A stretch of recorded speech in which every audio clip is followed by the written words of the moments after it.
शनि हमारे सौर मंडल का सबसे खूबसूरत ग्रह है। इसकी खूबसूरती हजारों करोड़ों पिंडों से मिलकर बनी। इसकी ये रिंग्स इसे किसी भी ग्रह से अलग और अनोखा बनाती है। इन रिंग में रेत जीतने पिंड से लेकर ऊंची ऊंची इमारतों तक अत्यंत विशालकाय पिंड मौजूद है। आप ये बात जानकर हैरान रह जाएंगे कि शनि के इन छलों का विस्तार अंतरिक्ष में 3 लाख किलोमीटर तक फैला है, यानी कि हर क्षण करीब 3 लाख वर्ग किलोमीटर में फैला। ये चट्टानों का घेरा शनि ग्रह के साथ हरकत में रहता है। शनि के रहस्यमय रिंग आज तक हमारे लिए एक सवालिया निशान बने हुए हैं। इनसे जुड़े बहुत से सवालों के जवाब आज तक हम नहीं खोज पाए हैं। साल 1610 में एस्ट्रोनोमर गैलीलियो गैलीली ने अपने टेलीस्कोप से पहली बार शनि की रिंग को देखा था। उस वक्त वो इसे देखकर कंफ्यूज हो गए थे और इसी के चलते उन्होंने इसे ट्रिपल प्लेनेट का नाम दिया था।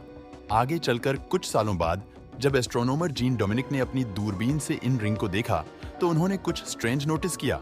दरअसल पाया कि शनि ग्रह के चारों ओर मौजूद रैंक 2 अलग-अलग क्षेत्रों में विभाजित थी, जहां पर शनि ग्रह के नजदीक मौजूद रिंग भी ज्यादा रोशन और उजली थी। वहीं पर बीच में कुछ किलोमीटर के फासले के बाद शुरू होने वाली रिंग ये रंग में धुंधली थी। इन्हीं बारीकियों के आधार पर फर्दर इन रिंग को 2 विभिन्न सेगमेंट्स में डिवाइड किया गया। 17वीं शताब्दी के अंत होते होते हम शनि ग्रह से जुड़ी बहुत सी बातों को जान चुके थे, मगर क्या इतना काफी था? आगे आने वाले वक्त में कुछ ऐसा होने वाला था जो शनि ग्रह को देखने के इंसानी नजरिए को पूरी तरह से बदलकर रख देने वाला था। साल 1901 यानी कि 20वीं सदी का आगाज। यहां से टेक्नोलॉजिकल एडवांसमेंट के चलते सब कुछ बदल कर रख दिया। पायनियर 11 एक ऐसा इंटरप्लेनेटरी मिशन जिसे नासा द्वारा सन 1973 में लॉन्च किया गया था।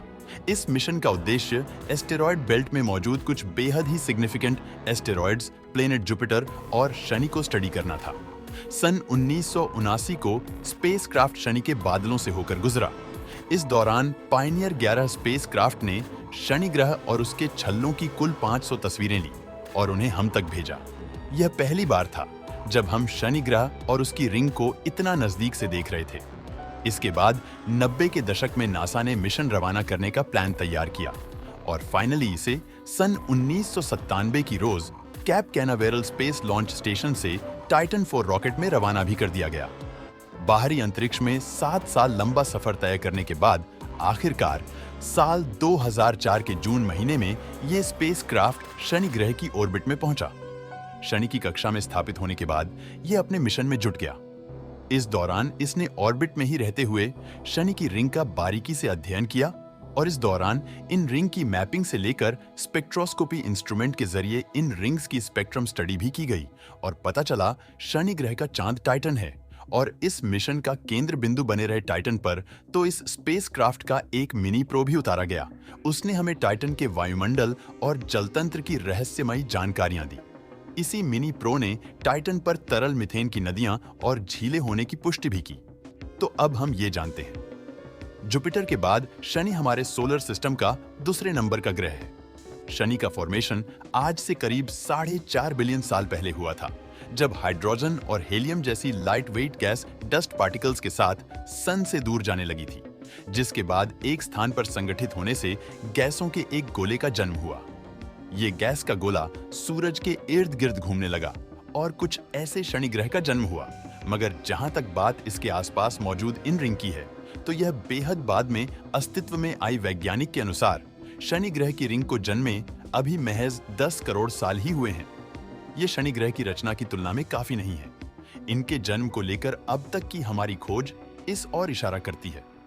कुछ और नहीं बल्कि बाहरी अंतरिक्ष में घूम रहे कोमेट और एस्टेरॉयड, यानी कि धूमकेतु और क्षुद्र ग्रहों का संगठन है। बीतते वक्त के साथ जैसे जैसे शनि ग्रह का ग्रेविटेशनल फोर्स मजबूत हुआ तो उसने अपने आसपास से गुजर रहे एस्टेरॉयड और कोमेट को अपनी ओर खींचना शुरू कर दिया।